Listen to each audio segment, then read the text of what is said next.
Mosakoli News avec Nilambungu. Vos informations en temps réel. La bonne information, c'est Mosakoli News.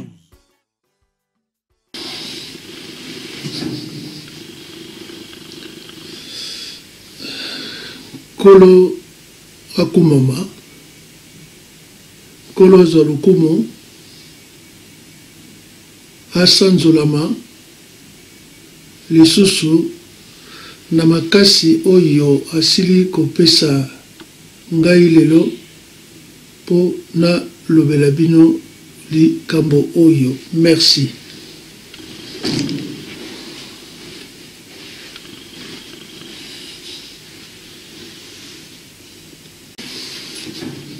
Nous allons continuer les Kamborabiso pour aussi les chanano épisode de Yaliboso. Alors, qu'est-ce qu'elle dit? La science a fait progresser la civilisation d'une manière inouïe. Les neurosciences et matisi bovandi na biso civilisation na biso na lolengo moko nanu toyokate. Nous nous trouvons détenteurs d'une puissance jamais atteinte. Mais parallèlement, nous sommes restés sous-développés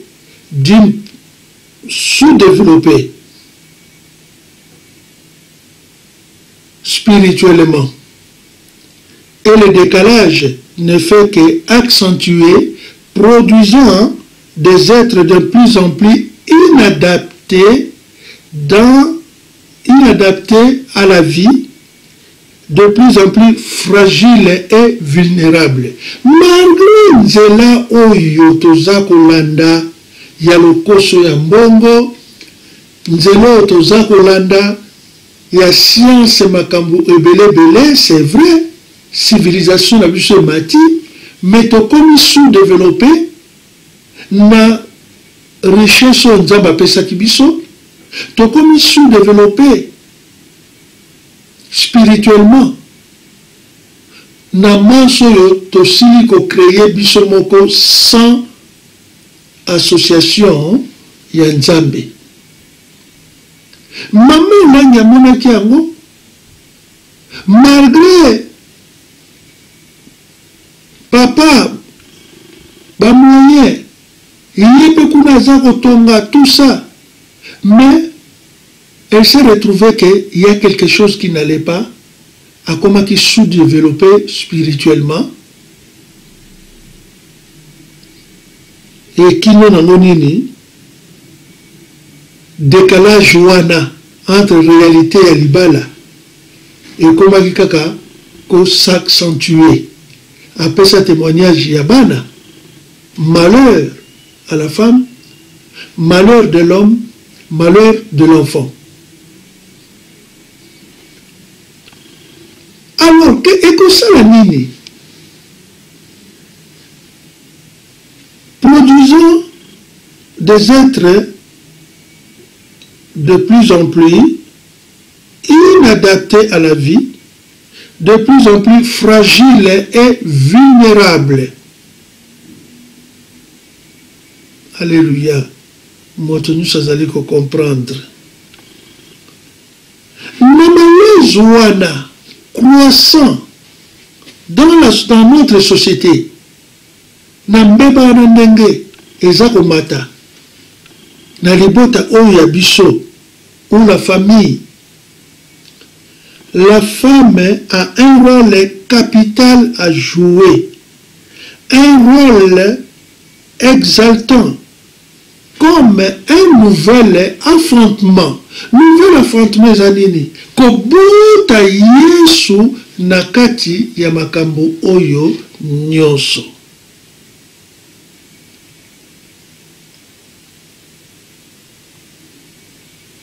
Alléluia. Car si elle retrouve sa place. Tout s'ordonne pour le bonheur de tous. Ce qui moi si azongi na place na ye ya libandeli. Bonheur wana ekozala pona bato banso. Alors il est temps qu'elle se ressaisisse, qu'elle mesure sa responsabilité, prenant conscience de l'enjeu de sa mission. Tangue Koki à se ressaisir, na adjoa conscience na ye pour na likambo o etali mission na ye et donnant enfin le meilleur d'elle-même. Après sa meilleure ya yemoko. Cela implique qu'elle cesse de vouloir être comme l'homme. Il faut atika bizaleli oyo ya kokoma zala mobali. Ndeko mwasi soko zala comportement wana okodomine na mobalité. Parce que c'est l'homme qui représente la gloire de Dieu. La femme représente l'humanité. Et ce n'est pas à toi de changer ce qui a été déjà écrit. Mais c'est à toi de s'adapter. Alors, Tokomi Atika Kozala Lokola Mobali et reconnaisse sa différence non pas comme une tare, mais comme une richesse, un don de Dieu. Il faut reconnaître la différence. Wana.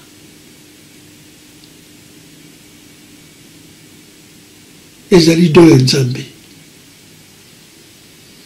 Dans cette époque de changement, Oyo Tovandi, ou de mutation profonde de notre humanité, elle a un rôle prépondérant, non pas pour écraser l'homme, elle a un rôle prépondérant, non pas pour écraser l'homme, mais au contraire, pour l'élever, pour faire de lui un homme nouveau.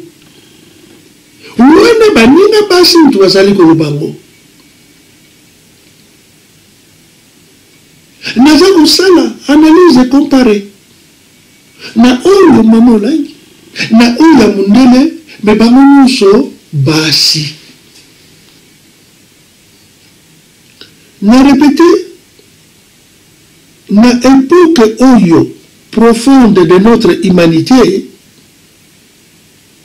azalina rôle munene ya kosala ezalité pour ne écraser l'homme, mais au contraire il faut aider l'homme à mata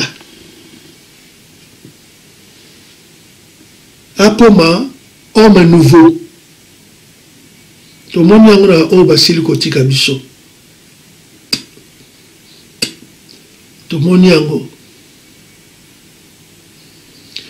Pour une élévation de toute l'humanité, parce que ce qui a aidé, et que ce qui a aidé, et que la élévation, il y a l'humanité, et zaleli ya moto. Yangono tolobaka toujours, le salut est personnel, mais il est attractif. Et Bendaka, Tina peut se retrouver dans le ministère du combat spirituel Yangwana. C'est alors que tout ce qui est caché, sera dévoilé. Et dans Matthieu 10, verset 6. Oyo nyonso ebombamaki ekozala nini? Ekozala dévoilé. Et si pour l'instant la lumière des projecteurs du monde est braquée sur toutes les thyroïdes, les turpitudes, viendra le jour où Dieu dévoilera la beauté des âmes. Yamwana nde mutu ekipaka. Ezali te awapo mwastara longi mabe. Antara nini boye ezali na tina te. Ezala bien mobali.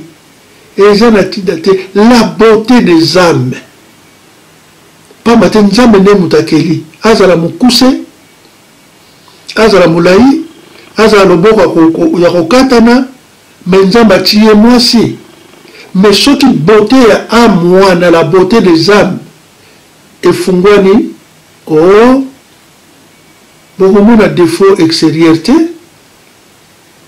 tina, ya ministère, ya ngwana, pour moi si, aïba ministère na ye.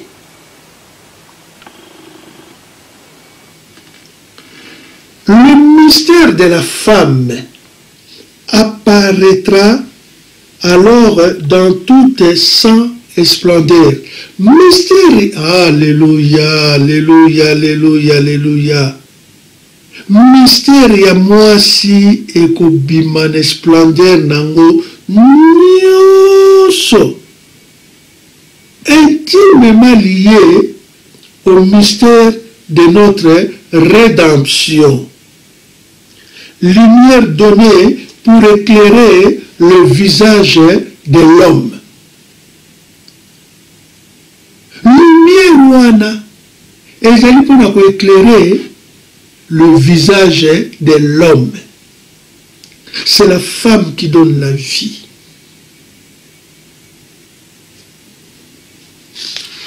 Nakanisi naza ko faire comprendre bandeko. Nakobwaka ngo na première partie, ce qui posa nzamba lobina continuer na ko continuer. L'importance croissante de la femme pour la période qui vient n'a rien de commun avec le mouvement d'émancipation qui la dirige dans le voie masculin. Omoni, dans la voie masculine. Omoni émancipation oyo. Bakumona, ena zalaboye, ena nini boye, ekoloba pamba, ezali nango na tina te. Pourquoi? Parce que, balobi yango bien, l'importance croissante de la femme pour la période qui vient n'a rien à voir de commun avec le mouvement d'émancipation qui la dirige. Nanzela ya mobali. Okokana mobali te. Nzambe mutasali différence wana. Ce mouvement est anti-hiérarchique. Na hiérarchie ya nzambe ndenge asala wezali po na domination te. Asala hiérarchie wana po ko vivre dans la paix.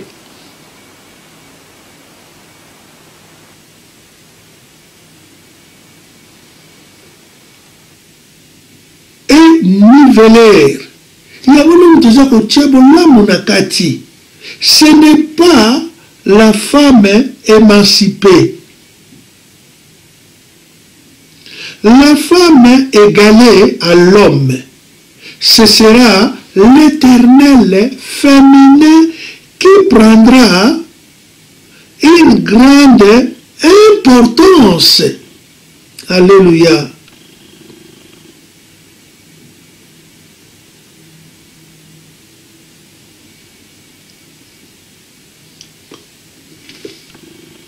le féminisme. Pourtant, dans mon kilo vandi, qui bon moi aussi, l'explosion féministe a été une explosion spirituelle. Et c'est là qui est spirituel. Oh, le Saramaki na ministère, na ba église. Et c'est là qui est une explosion spirituelle. Ce désir authentique de sortir de la médiocrité et de redécouvrir la vraie existence ne trouva pas en se carner dans la morale et la religion telle qu'elle était enseignée et perçue à ce moment-là, et l'on se gara dans le voie sans issue. Et l'autre ezalaki, explosion ezalaki, pona, la spiritualité sur le plan spirituel, et le loyo, et salinini, et memi basi, nanzela moko sans ici. Sans ici.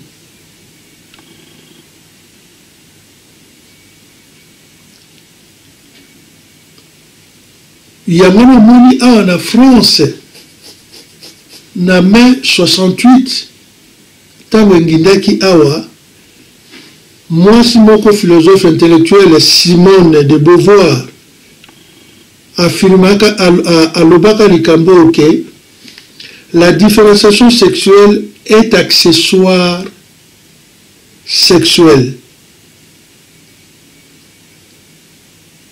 Moni, on n'est pas femme, on le devient, et une influence considérable qui orientant les énergies de celles qui se voulaient l'égale de l'homme.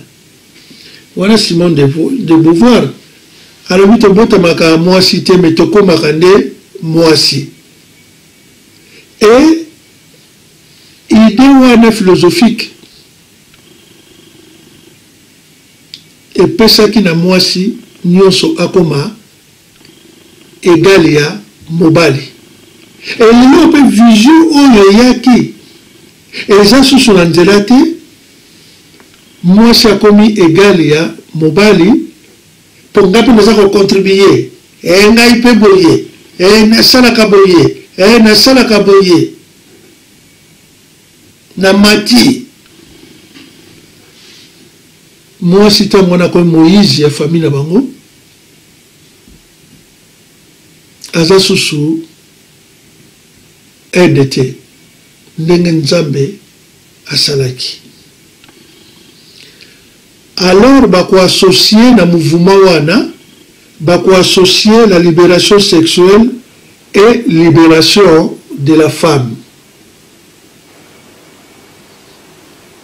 Ba technique ya contraception et ko aider pour à maîtriser sa fécondité. Éliminant les handicaps de grossesse. Elle devenait l'égale de l'homme et pouvait rivaliser avec lui dans tous les domaines. Tout le mouvement n'est yaki awa. Moi, c'est comme contrôler maternité. Ce qui na kobota, na kobota. Ce qui na kobota pété, na kobota pété. Ce qui n'a besoin de mon moko, n'a besoin de mon moko. A commis égal à l'homme.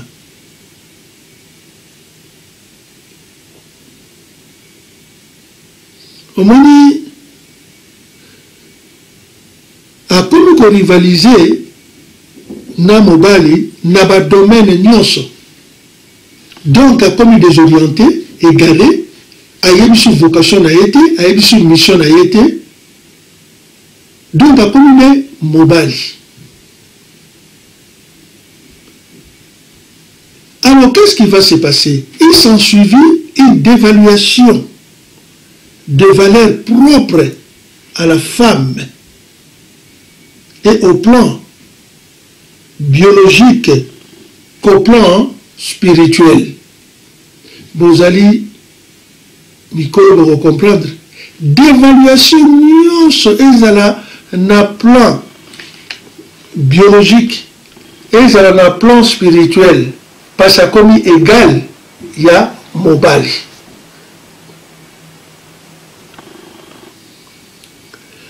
En évacuant toutes les notions de sa mission spécifique, donc à l'ongoli mission spécifique où est vraiment yé. On dévalorisa la maternité comme la virginité. Pour finir par dévaloriser la femme elle-même.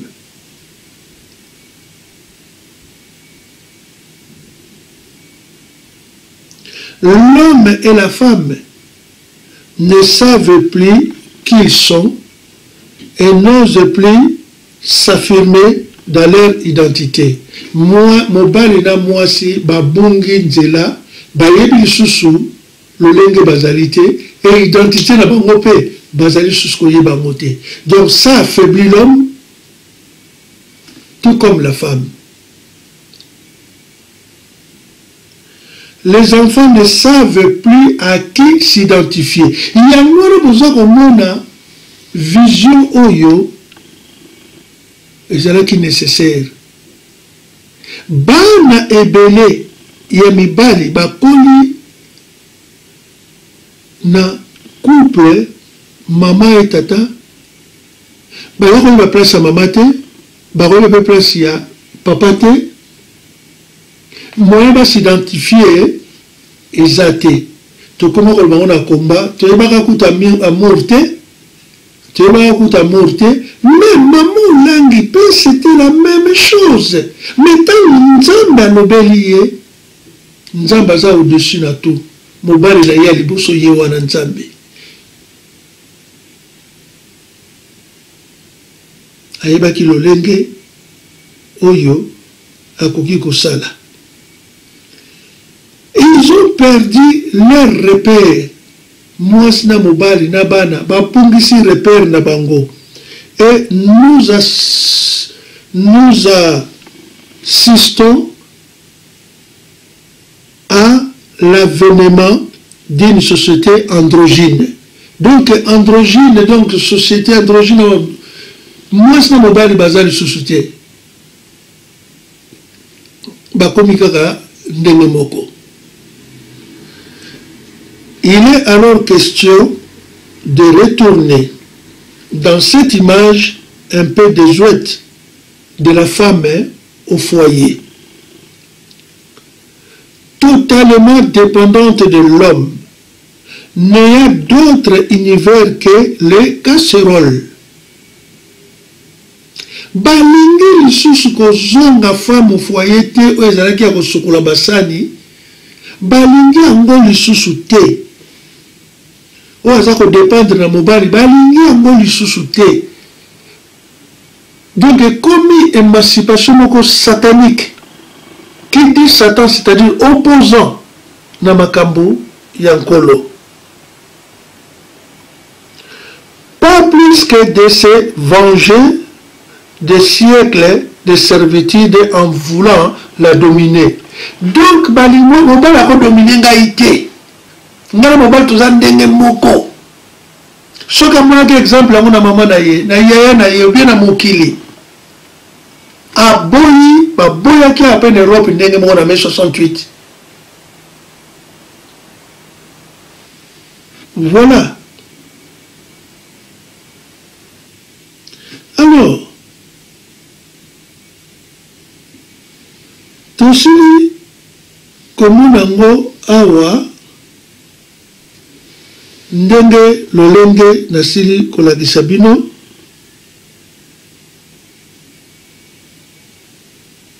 ekolanda wana il nous faut retrouver le vrai sens de la vocation de la femme dans une recherche authentique nous débarrassant de tous les vieux stéréotypes qui nous entravent dans cette démarche. Voilà, bandeko, likambo, oyo, nalingaki, natalisa nano, yangwana. Mais, namoni na silisa oyo,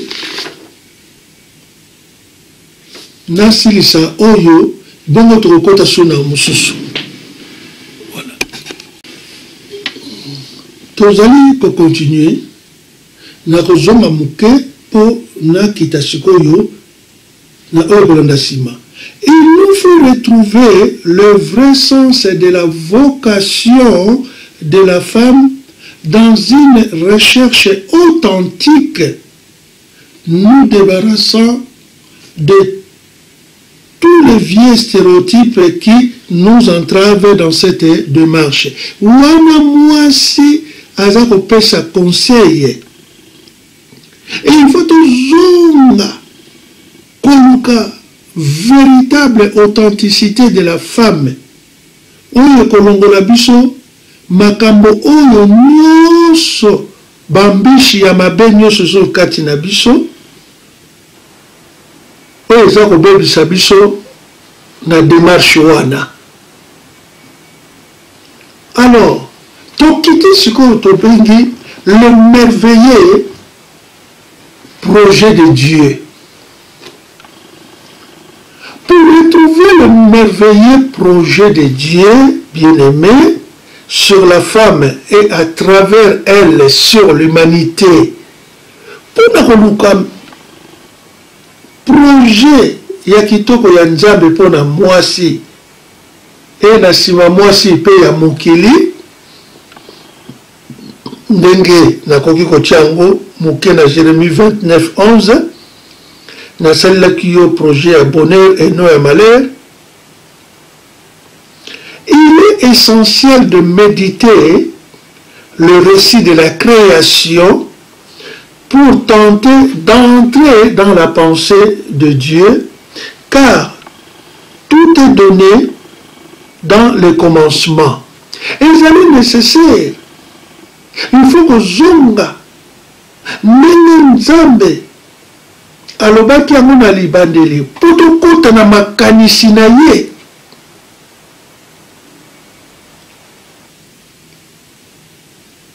Voilà na makanisi mpe nyonso epesami na libandeli.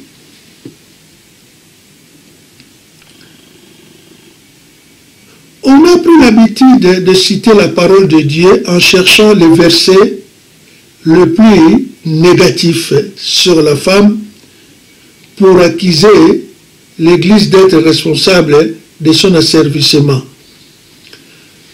Omoni makambu ebele tango totangaka Biblia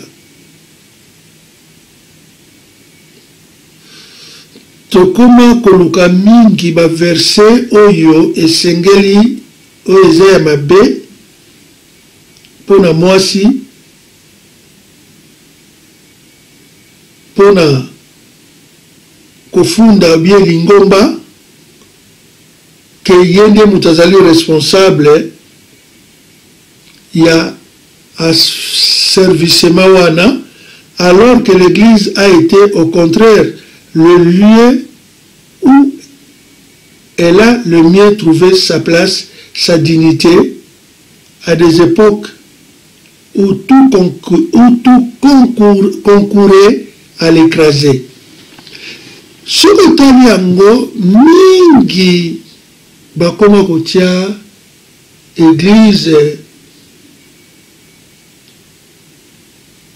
na makambo wana oyo église mutelobaka yango mutekomisaka lelo mwasi boye, alors que église ezalaki epai mwasi vraiment asepanouir ndenge toza komona ngo lelo na kati ya ministère.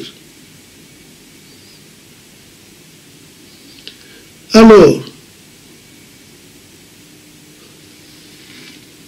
tolingi souvent qu'on présentait plusieurs interprétations du sens littéral au sens mystique. On voudrait trouver des réponses claires et nettes qui mettent en paix notre intelligence cartésienne. Tolukaka kaka oyo ezali malamu oyo eza kopesa biso kimia na kati ya bomoi na biso ndenge toyokaka basi mosusu awa ezali lisumu ya Adam, nyongo ya Adam oza kofuta mobali kaka fo asalisa mwasi asalaka nini mpo na ngai. Basi ya lolenge wana nanu bakoti na mystère ya kibomwasi te. Il faut zala mwasi na kati ya mwasi pour comprendre le mystère wana. Parce que tolingi ko avancer toujours d'explication moko rationnelle fondée sur une raison. Et au contraire, chaque question en fait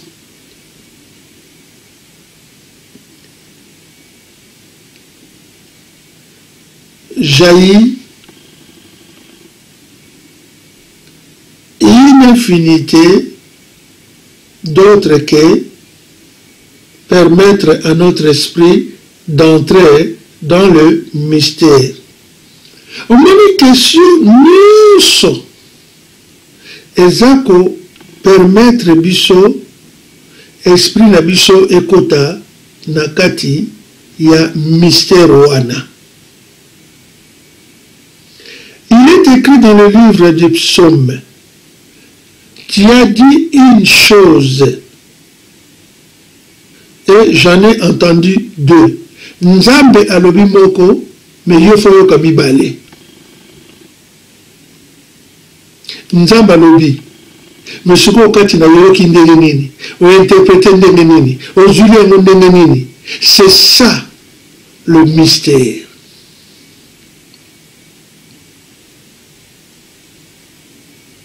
Autrement dit, si l'on s'arrête au seul sens littéral, on passe à côté du message que Dieu a voulu transmettre. Yusuko tikali kaka na sens littéral o bango bata o yoika batangi balobi boye. Oko passer na côté parce que ça le sens littéral et puis mystère ezalouana, sens mystique ezalouana.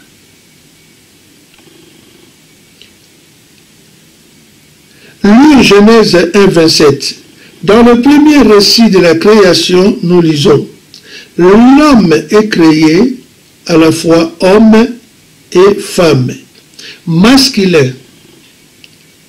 Et rien n'indique qu'il ait pour pouvoir s'unir, et c'est ensemble qu'ils constituent l'unité fondamentale.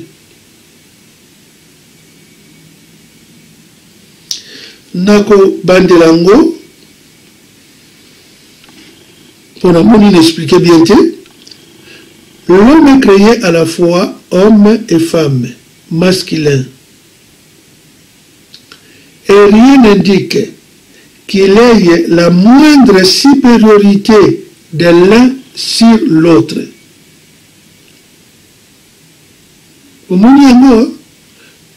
Mobali basali ye mobali na mwasi bakeli bango, mais eloko moko eza kolakisa biso te ke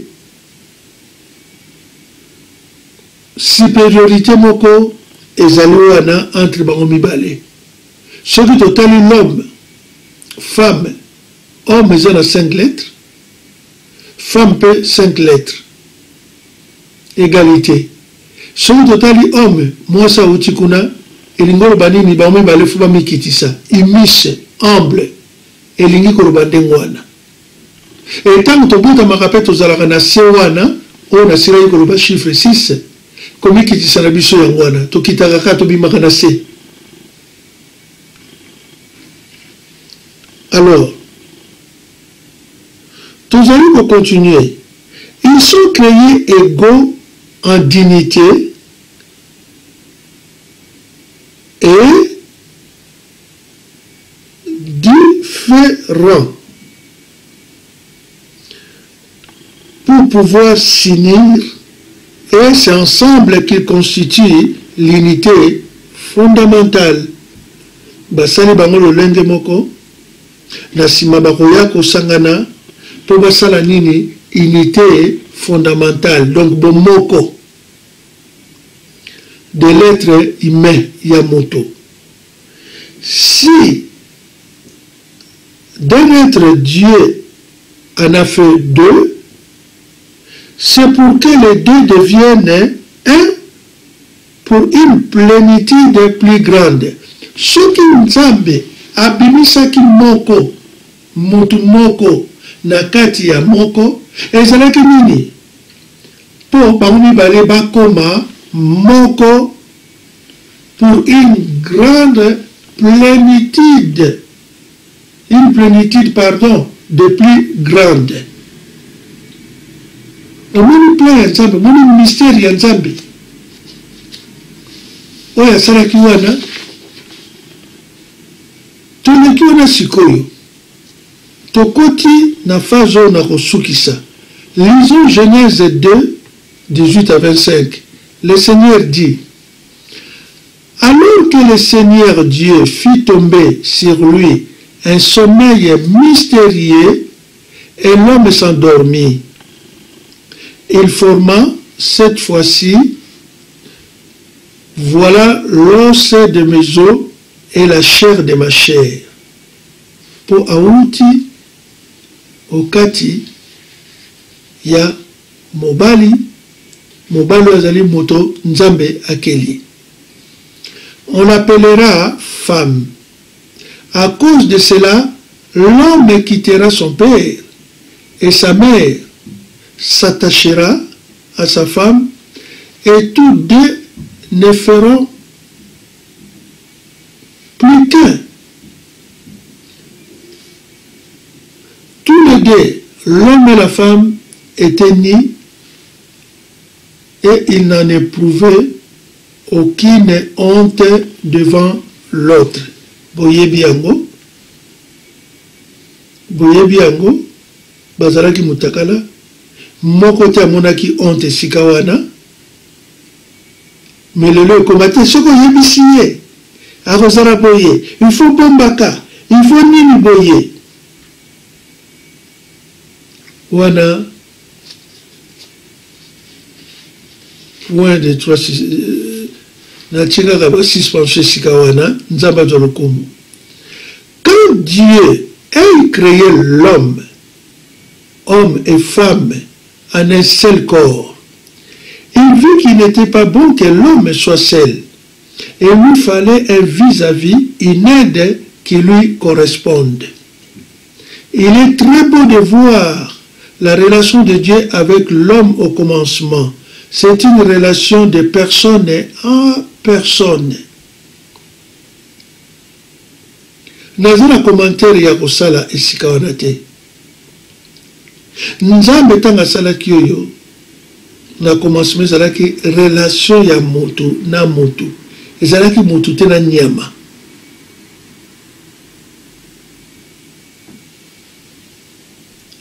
Dieu propose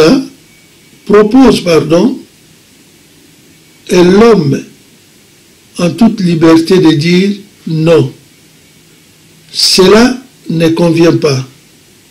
C'est lui qui nomme tous les êtres vivants, leur assignant ainsi leur mission au sein de la création et régnant sur eux.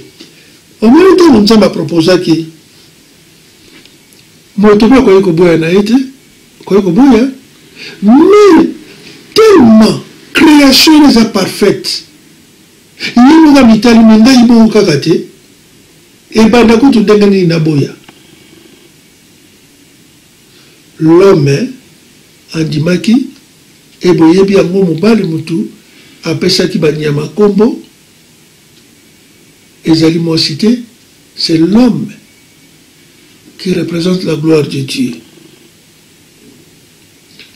Il était présent au moment où Dieu le créa et participa avec lui en donnant ses noms. Parce que l'homme a été créé à l'image de Dieu. Donc il était déjà en Dieu.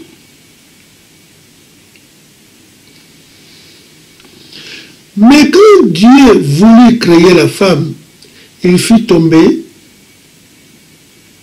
sur Adam un sommeil mystérieux. Agissant à son ainsi, le laissa face au mystère de cet être venu à la vie pendant qu'il dormait. Il ne dominera pas sur elle comme il domine sur les animaux, car il restera toujours face au mystère. Yana baki bazandene moko. Domination kozalate. Et c'est un cri de merveillement qui jaillit du plus profond du cœur d'Adam.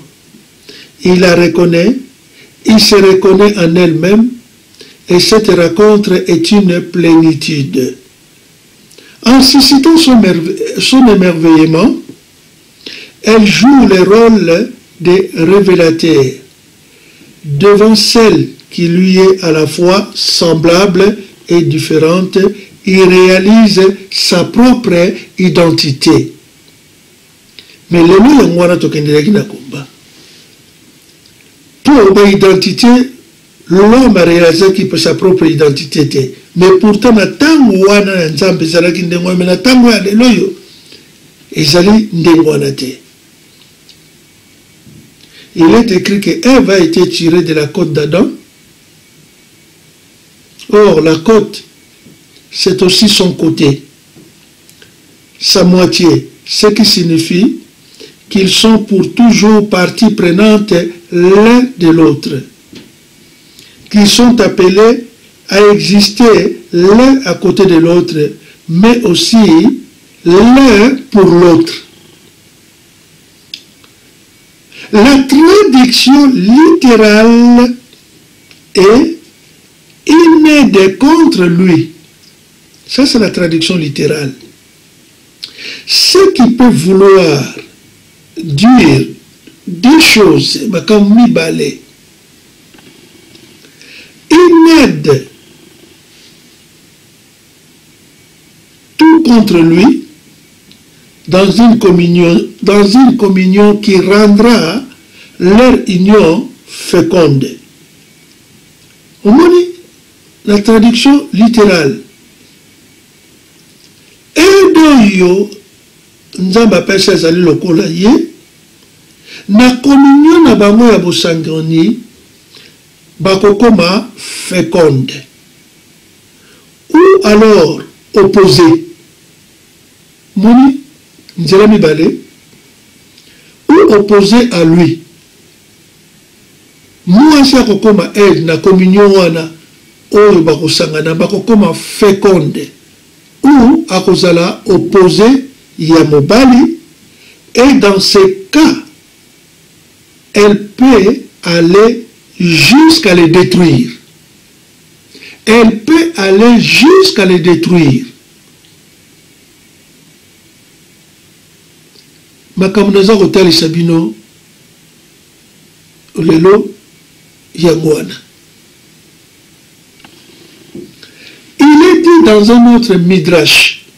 Donc, midrash est une interprétation hébraïque. Si l'homme le mérite, elle sera contre lui, c'est-à-dire avec. Mon père, il faut qu'à mériter. À Rosalanaye et Longo. Mais, s'il ne le mérite pas, elle sera contre, c'est-à-dire qu'elle pourra devenir son ennemi. Au moins, sens littéral, sens mystique, na sens ya midrash, c'est-à-dire interprétation hébraïque na Torah, naza kopesa yango awa. Elelo soko otali yango lelo basi msusu ebeli bakomba ebenemi mibali. Donc pour na mobali on a mérité. Il faut salisa ya sa famille mobimba. Ya vanda kaka mbongo eza ya ye moko. Donc aza même édité.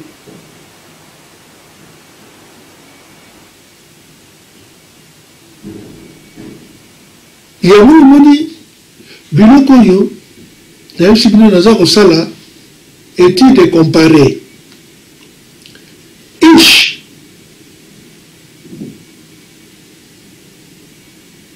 si l'homme le mérite, elle sera contre lui, c'est-à-dire avec au moins mystique. Hein?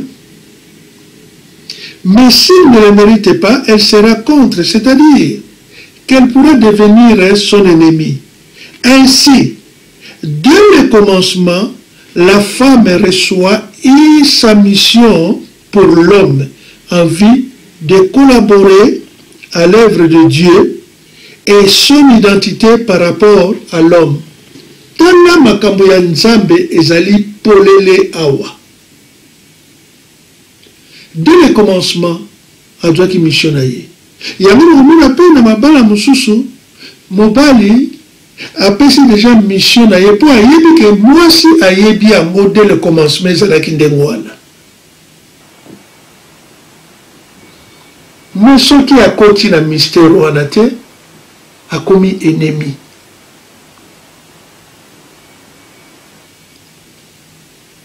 O bakabolaka eloko te nzambe oyo ainir.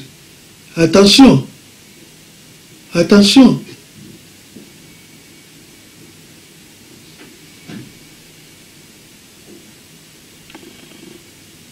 Et selon la façon dont Nasuka Kyo Bolimbisanga et son identité par rapport à l'homme. Nani adwaka kombo esika wana ya mobali, c'est la femme. Kombo identité na ye, na vocation na ye, na mission na ye auprès ya muto nzambe atiaki en tant que représentant ya gloire na ye. Mais elle peut devenir soit son allié, akoki kokoma allié na ye ndenge touti kotala ngo na couple olangi après avoir compris le mystère par maman, soit son ennemi. Et selon la façon dont elle utilisera sa liberté, akoki kokoma ennemi na ye na lolenge ako utiliser kimpwanza na ye liberté na ye. Apporter la lumière ou les ténèbres, élever ou abaisser, féconder ou stériliser. Donc, awa elingi koloba boye, akoki kokoma allié na ye, soit akomi ennemi na ye, et selon la façon nini ye, ako utiliser liberté na ye, akomema ou lumière ou les ténèbres, ako tombola ou ako kitisa, ako koma féconde, ako bota, kobota kaka bana te. Donc na makambo nyonso parce que c'est elle qui donne la vie, ou akokoma ako stériliser. Donc akobebisa makambo esika wana. Nakanisi nalingi nasukisa wana na Ish et Ishaya. L'homme se dit Ish.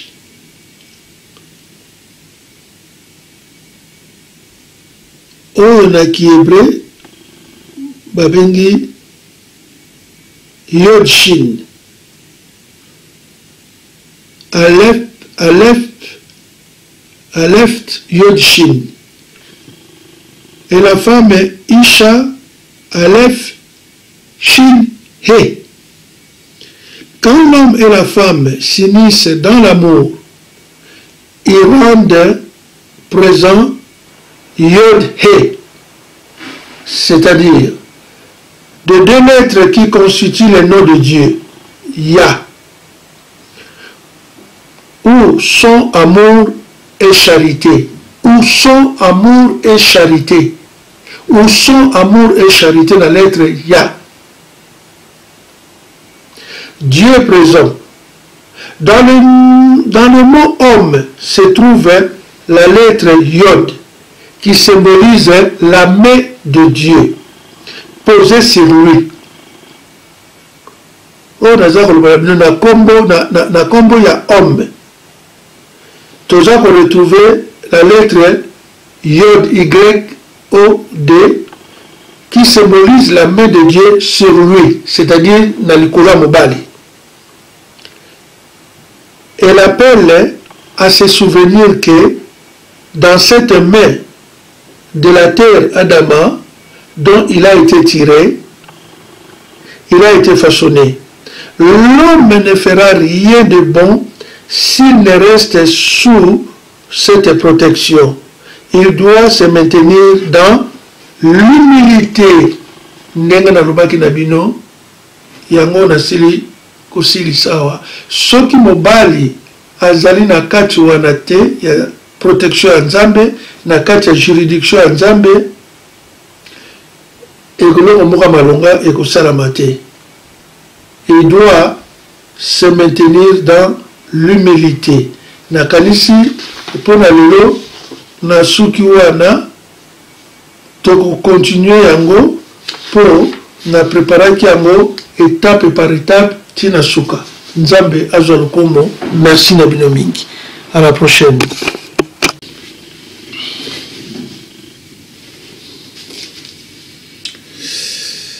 Bandeko, shalom, shalom. Mbote na bino banso. Ezali lisusu ngai wabino oyo boyebi. Nalingi tokabola likambo oyo elongo. C'est vrai, aujourd'hui, ezali esengo mingi, ezali journée moko ou soirée moko attrayante. Oyo nzamba tipo to solola. Tolobela nanu mwasi azali nani epai ya Nzambe. Et surtout na lolenge ya mokola lelo tokomi ko vivre na 21e siècle. Banda 20e siècle, tina 21e siècle. Vraiment mboka ekomi na mobulu. Mais likambo oyo nalingi natalisa bino awa ezali oyo nakoki kobenga analyse comparée, nakoki pe kobenga expérience moko comparée. Pourquoi comparer? Likambo naza koloba euti na mosali ya Nzambe moko ya mwasi azali mondele.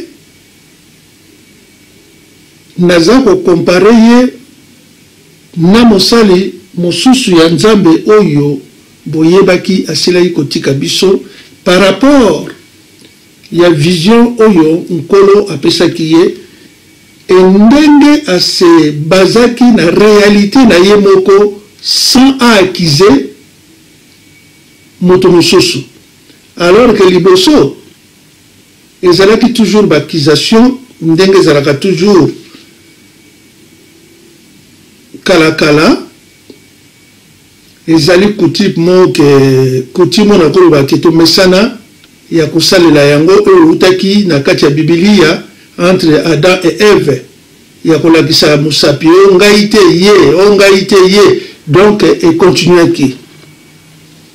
Alors le cambo, on a les le bawa, et je l'ai dit à l'Ikanisimoko et Botamaki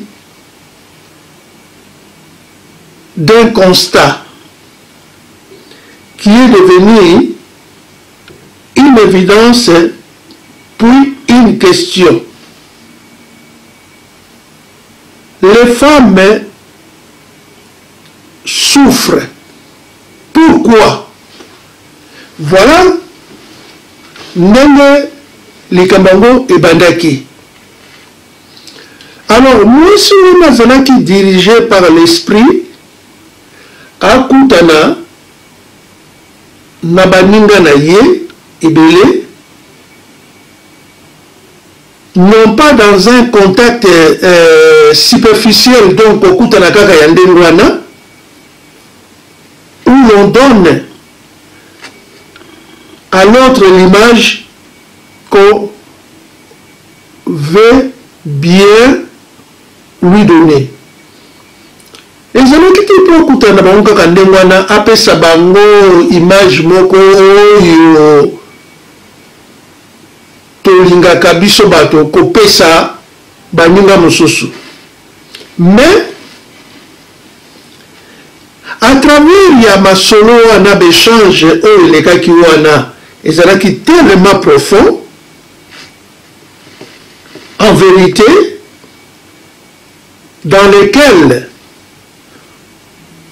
on n'a pas peur de se révéler tel que l'on est dans sa vulnérabilité.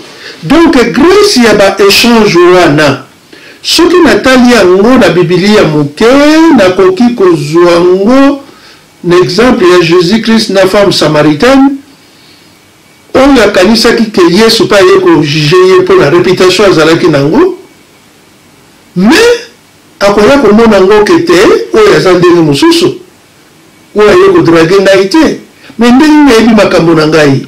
Bon, moi si on passe à la démarche wana, ayaki te po a piéger, ayaki te po a juger, ayaki te po a pesa image o ndenge na utaki koloba bakoki kopesa moto ou bateau.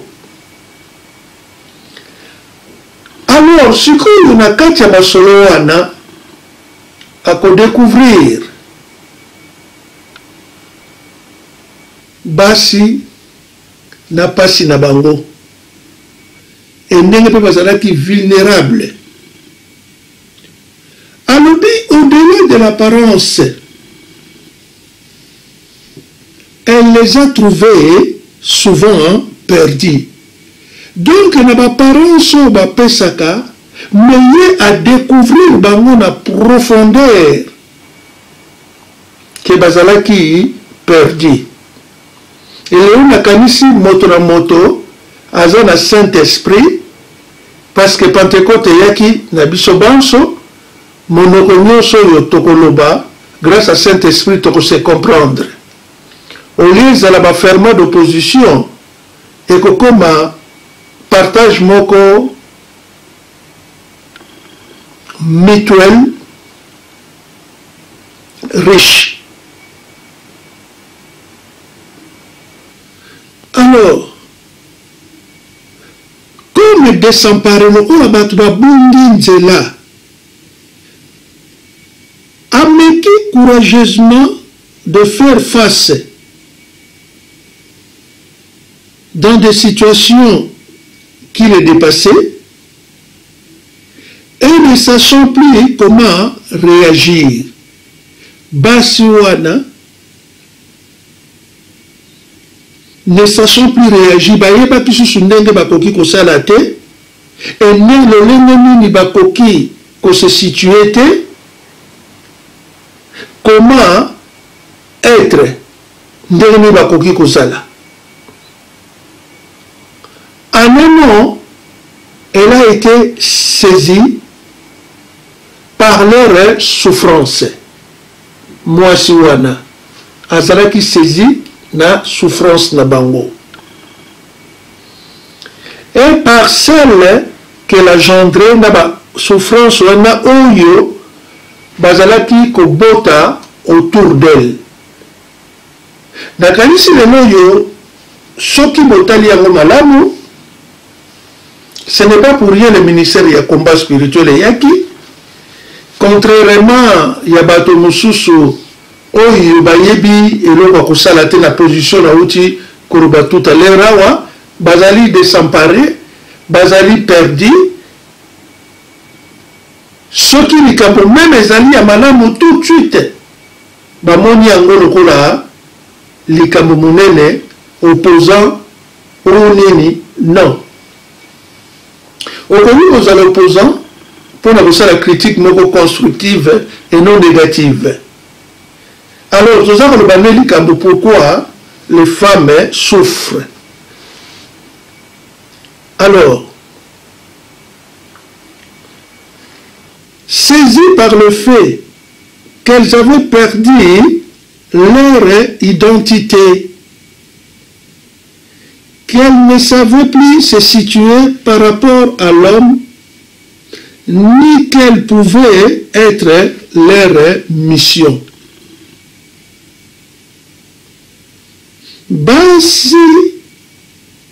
Basili kobundisa identité na bango. Bayebi susu lolenge nini bakoki ko se situer te par rapport ya mobali, ni quelle pouvait être leur mission. Même mission na bango bayebi yango lisusu te. Alors na monde yo oyo komi désorienté, dans ce monde natanga désorienté et à la recherche du sens entre guillemets, elle a ressenti la nécessité de retourner aux sources. Mwasi wana aselif mo analyse alobi na mokili oyo ekomi mbilinga toza suna orientation ya malamu te, amoni yango et à la recherche du sens. alobi na sala nini, il faut na zonga na source, d'interroger les écritures. Alors il faut na zonga na source na tout na manu makomi pour meka ko comprendre ce que Dieu nous dit, la parole de Dieu sur le sens de la vie. Ezali kaka makomi ezali ko mususu te, de la souffrance et de la mort. Alors akomona toute la grandeur, il y a rôle, il y a mwasi, et l'urgence pour l'humanité. Amoni grandeur oyo ya mwasi grâce ya kozonga na makomi ya Nzambe. Na salifu mo entre parenthèses mo na kopesa bino, soka découvra ki a découvrir que le moko munene, parce que Nzambe tango sali mobali yem tazali ko sali sa mobali 21 fois Nzambe sali si mobali avant mwasi aya, mais tango asali si mobali aye ko pesa ye mwasi akamati 15 fois wana apesi yango epai ya mwasi, etikala kaka 6 epai ya mobali. Botala déjà puissance nini oyo ezali na kati ya mwasi, oyo sekele nini Nzambe apesa ye soki amiyebi, soki ayebi identité na ye véritable, soki pa ayebi rôle na ye, soki pa ayebi sens na ye, soki pa ayebi rapport na ye par rapport ya mobali. Alors,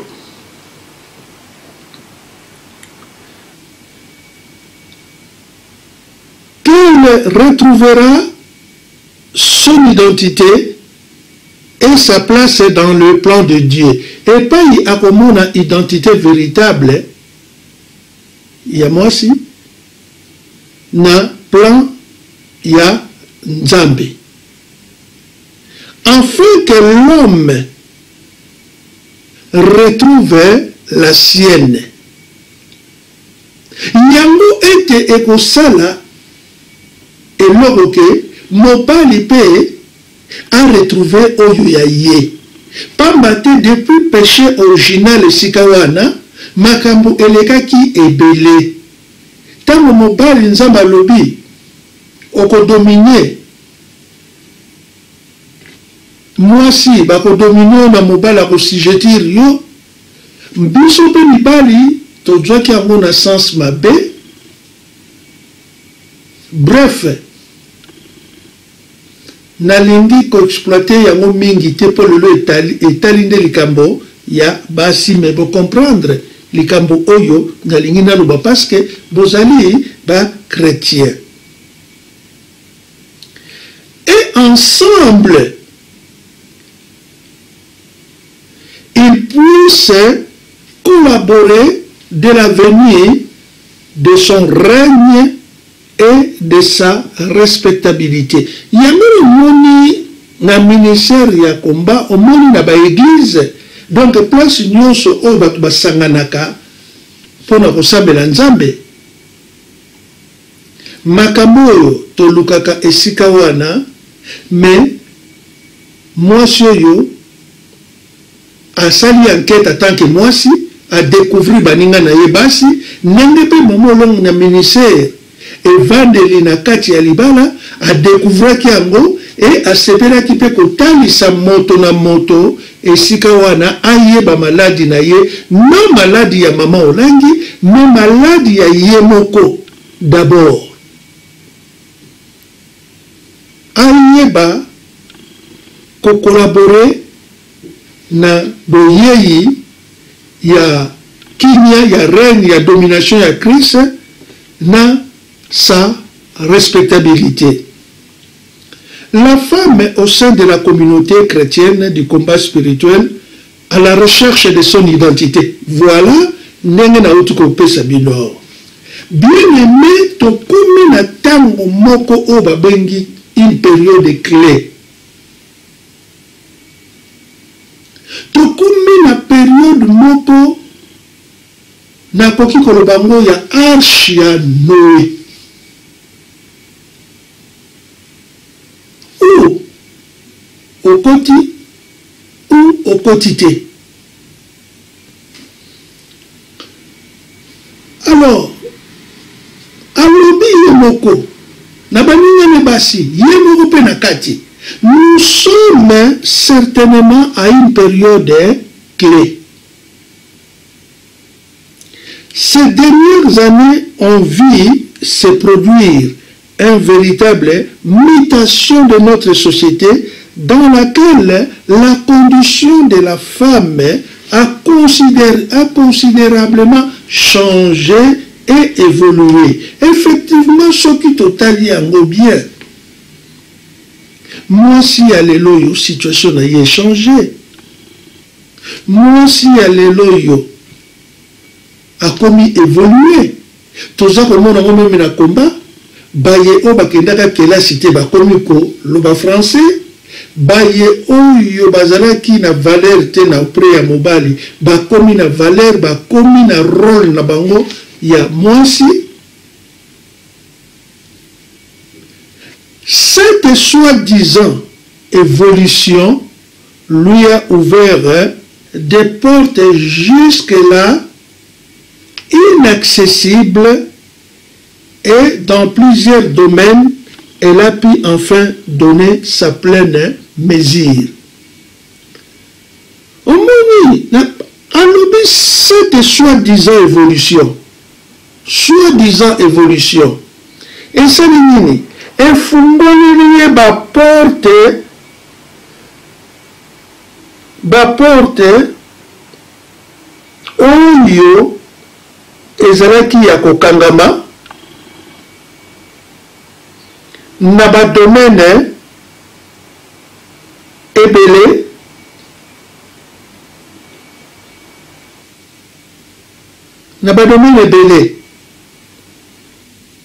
elle a pu enfin donner sa pleine mesure. Ndenge nabaki mwasi akomi mpe kosala makambo oyo azalaki kosala liboso te. Voilà esika wana. Cependant, alobaki cette soi-disant condition, évolution, pardon. Cependant, cette libération à l'échelle de l'agir, entre guillemets, alobi, cependant, na lingala wa, mais vous allez comprendre, libération wana oye azui na niveau ya agir, c'est-à-dire action, ne semble pas avoir résolu ces problèmes profonds. Malgré libération wana asili kozwa et silisi ba problème na ye profond te. Et si extérieurement elle apparaît plus épanouie et maîtresse de sa propre vie, ce n'est souvent qu'une façade qui cache un malaise existentiel.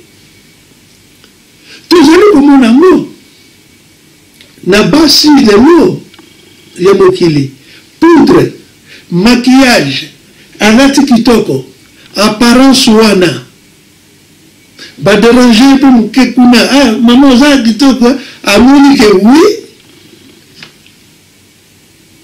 nazali malamu agangi Yesu na amoni azali malamu, mais ezanango c'est souvent qu'une façade qui cache un malaise existentiel. Mingi ezanango kaka façade ezali ko bomba na le bani malaise existentiel, malaise oyo pona bomo inaye. Croyant d'avoir se dégagé de la domination de l'homme, elle a repris le schéma masculin au détriment de sa propre féminité. Akanisi sikoyo ke nakomi pe mobali, ngai pe nakomi ko contribuer, ngai pe nasalaka boye, nakoma libre, bashekie, na voyage ka ba Dubai, banini nyonso wana akanisi ke alongwe na domination ya mobali oyo nzambe akoma. Alandi sikoyo nzela makambo o mobali azalaki esengeli mobali asala, ye akomi kosalela yango au détriment de sa propre féminité oyo nzambe. Donc atiki loposo na ye, atiki nzoto na ye, atiki identité na ye, atiki personnalité na ye, atiki respectabilité na ye oyo koki kozala na ye, akomi lokola mobali. Alors, elle a repris le schéma masculin au détriment de sa propre féminité, se coupant de ses faits de sa nature profonde.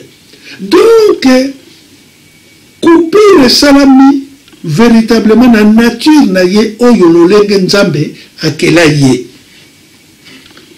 Elle s'est retrouvée ainsi encore plus seule, aye komona ke nakomi ngai moko awa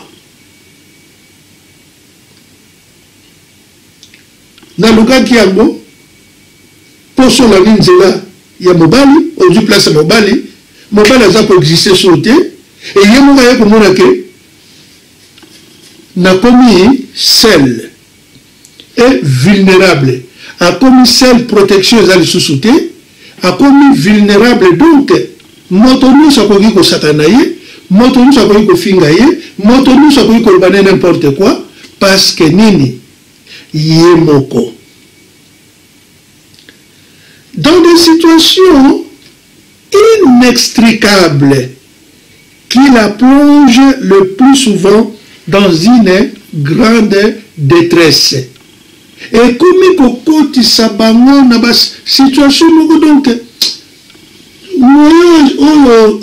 expliquer ngo vraiment zate et comme kokotisa bango na détresse moko ya monene. Il est certain que la période actuelle est complètement déstabilisée parce que la femme ne sait plus qui elle est. Et plus que jamais, aujourd'hui, se pose de façon cruciale le problème de son identité et de sa mission. Mumuni bandeko, on a ça kotali sawa. Ezali période moko vraiment nkombo diata ngolo diata sabo ya ntaba na ngolo moye boye bango susu ezate période moko déstabilisée pour nini parce que moi si ayebi le susu te lenge na ye lenge azali et plus que jamais aujourd'hui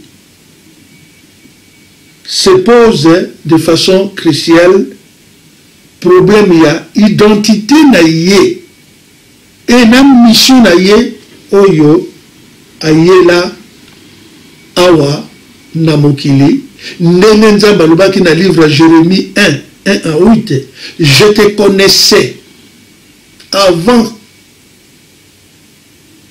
que tu sois sorti dans le sein de ta mère, je t'avais établi prophète des nations. Ayebi susu rôle wana te.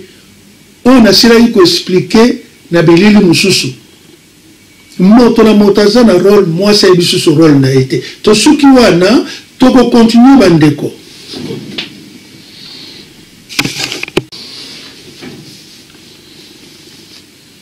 Alors, comment comprendre cette étonnante révélation aux accents révélateurs que nous trouvons dans le message ou l'enseignement du ministère chrétien du combat spirituel? Nalobaki naza kosala comparaison ya basi mibale on va découvrir baningane basi ndenge bazali na pasi oyo mosusu ami découvrir ye moko me nakamati ye mpe natie na kati ya basi wana nyonso. Le moment est venu où la vocation de la femme où l'appel de la femme s'accomplit en plénitude. L'heure où la femme acquiert dans la cité une influence, un rayonnement, un pouvoir jamais atteint jusqu'ici. C'est pourquoi, en ce moment où l'humanité connaît une si profonde changement, les femmes imprégnées de l'esprit de l'évangile peuvent tant pour aider l'humanité à ne pas déchoir. Il y a une recherche chrétienne ou mondiale française à Salaki, où Azali Koloba. na basi oyo bazali ba croyante soki otali mpe balobi communauté de femmes messager, communauté internationale de femmes messagères oyo ya biso ya CFMC. Donc soki otali esika wana role ya mwasi ezali monene. alobi ntango ekomi mwasi asili kozwa esika na kati ya cité, c'est-à-dire ville ou mboka, akomi na influence makasi, akomi na rayonnement profond, changement, et femme a commis imprégné de l'esprit de l'évangile.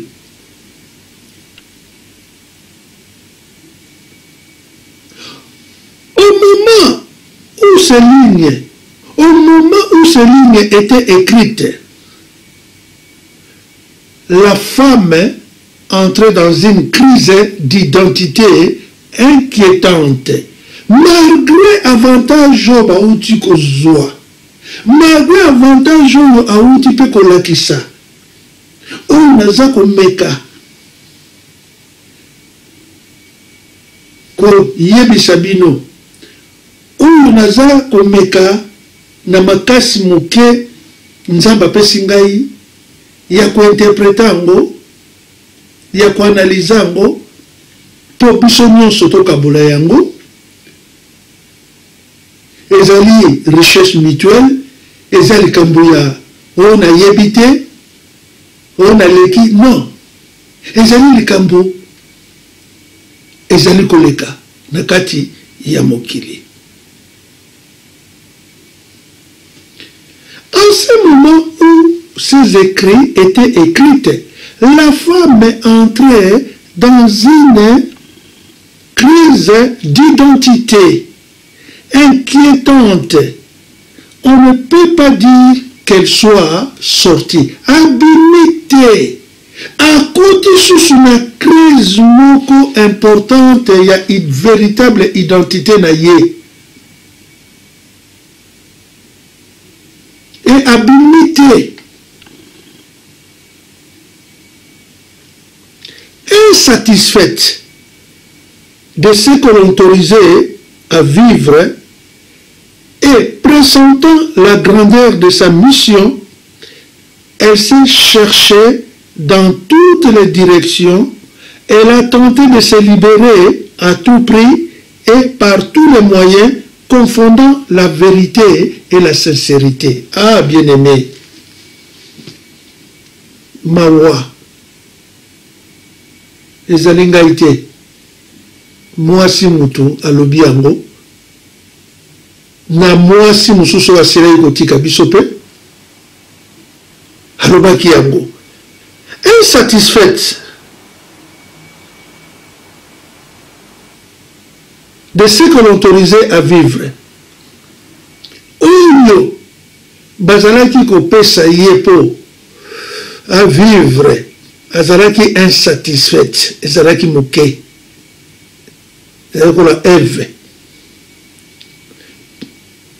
Pressentant la grandeur de sa mission,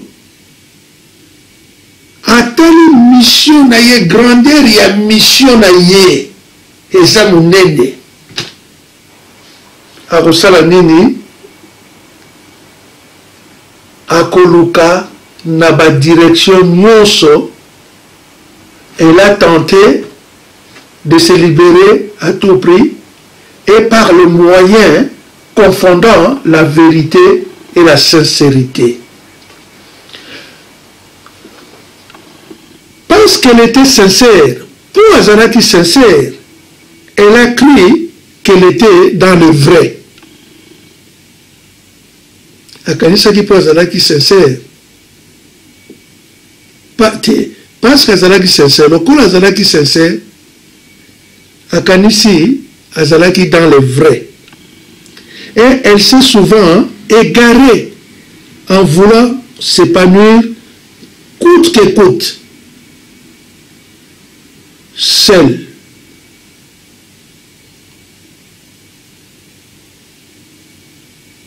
Ozoka,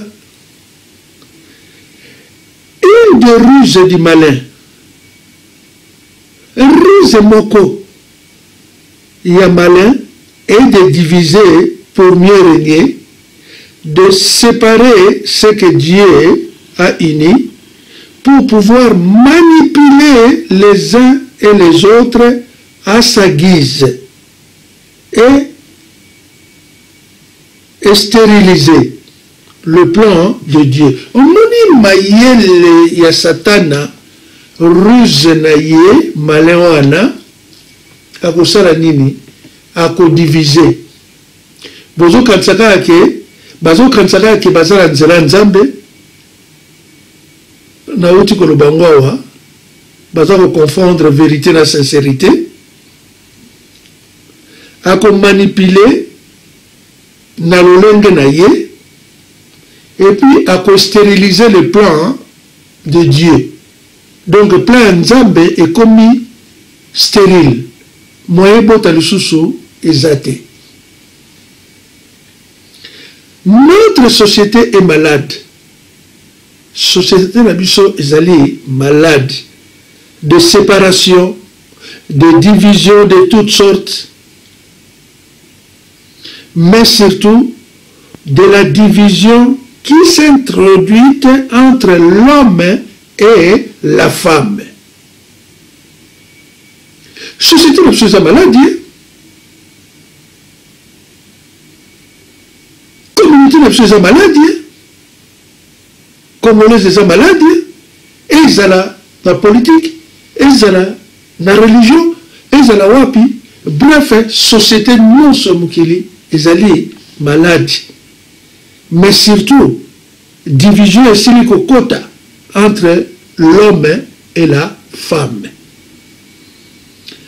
La libération étant conçue comme l'élimination de tout ce qui nous empêche de nous épanouir, wana basi. Libération oyo étant conçue comme élimination ya makambo nyonso ezalaki koempêcher bango na liberté na bango na bozwi na bango pour nini pour s'épanouir et de réaliser makambo oyo bango balingi kosala. La femme a pris ses distances par rapport à tout ce qui pourrait entraver sa liberté. Quand le secours mwasi a eu libération na ye étant conçu et salemi et botami akosala nini a dû distance na ye na oyo nyonso ekoki kobebisa liberté na ye.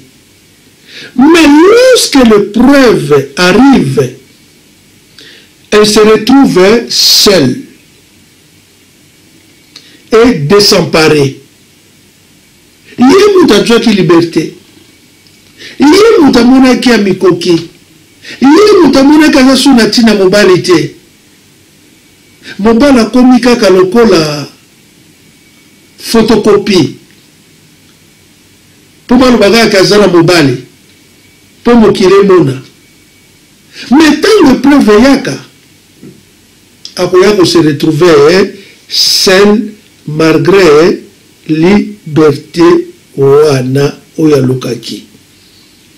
C'est malheureusement encore elle qui fait le frais de sa propre libération. C'est malheureusement encore elle qui fait le frais de sa propre libération.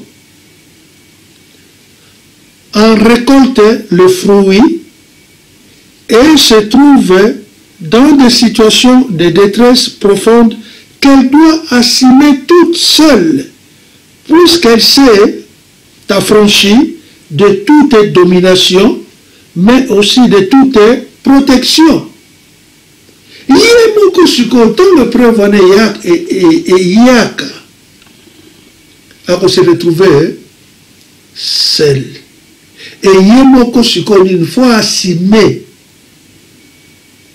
makambo nyonso toute celle que s'est affranchie de toute domination. Donc alingi susu alingi domination ya mobilité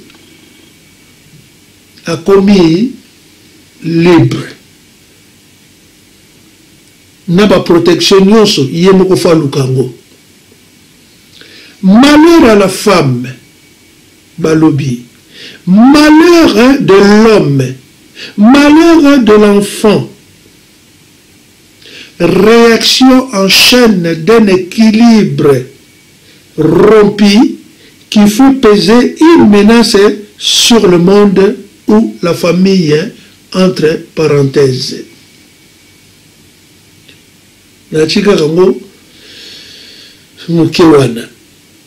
Alors, réaction en chaîne d'un équilibre et katani, donc bamaillon et katani, et commis qu'au peser une menace sur le monde.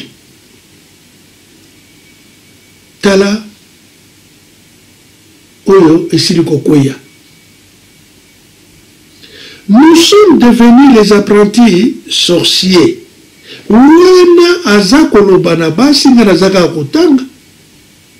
Elles sont devenues des apprentis sorciers qui disposent de moyens tout puissants qu'ils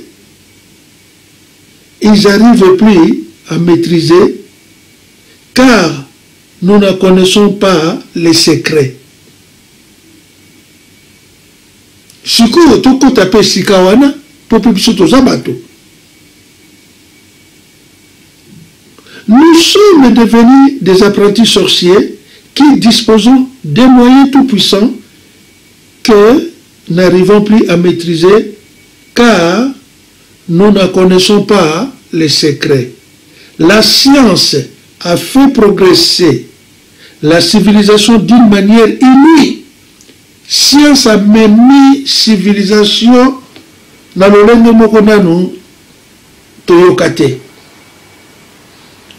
Nous nous trouvons détenteurs d'une puissance jamais atteinte. Mais parallèlement, nous sommes restés sous-développés spirituellement et le décalage ne fait que s'accentuer, produisant des êtres de plus en plus inadaptés à la vie, de plus en plus fragiles et vulnérables. Tala makambo, malgré science, malgré bozuyango, malgré nini, mais tala oyo et siliko sala awa bakomi inadapté à la vie, de plus en plus fragile et vulnérable. Dans ce malaise croissant de notre société, la femme a un rôle capital à jouer, un rôle exaltant comme un nouvel affrontement. Donc il n'a pas su mokili et siliko koma. Moi si azali na rôle monene ya kosala ezali kosenga nini un nouvel affrontement. Il faut abota lisusu car si elle retrouve sa place ce qu'a du place na ye, tout s'ordonne pour le bonheur de tous. Ce qu'a du place na ye nyonso ekozonga pour le bonheur ya bato nyonso. Il est temps qu'elle se ressaisisse, qu'elle mesure sa responsabilité, prenant conscience de l'enjeu de sa mission et donnant enfin le meilleur d'elle-même. Tant que coquille, elle doit conscience sa mission d'ailleurs, après ça, meilleur ya yemoko, donc au kati na yemoko, oya motuya, après ça yango. Cela implique qu'elle cesse de vouloir être comme l'homme. Il faut atika kuluka kokoma mobali. Elle reconnaît sa différence non pas comme une tare, mais comme une richesse, un don de Dieu. Différence ezalaki mobali na mwasi. Yo tiki mo mwasi na yo basi. Okomi ko vivre, okomi ko tia makambo makasi muloko mobali. Lelo moninga mwasi mutu azali ko lubango. Dans cette époque de changement ou mutation profonde de notre humanité, elle a un rôle prépondérant, non pas pour écraser l'homme. Azali na rôle moko munene ezali te oyo ya koniata mobali, mais au contraire pour l'élever, pour la kotombola ye. Bino baye boyebi ministère, bino baye boyebi vision mama olangi, bino baye toyoka kaka mama madi nazalaki na mama, mais mwasi oyo mpe aza chrétienne. Tala makambo aza koloba ngo mpona basi. Botala ndenge mama olanga leve mobali na ye aleve mpe mokili humanité.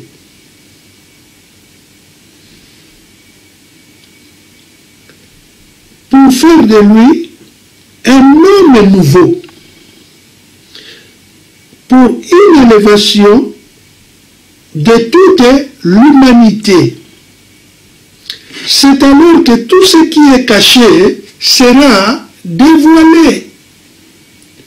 Oyo nyonso ebombamaki soka komi asaleli yango nyonso ebombamaki ekozala dévoilé. Ezala Matthieu 10, 26. Et pour l'instant, la lumière des projecteurs du monde est braquée sur toutes les turpitudes. Viendra le jour où Dieu dévoilera la beauté des âmes. Tant de lumière wana ekokoya,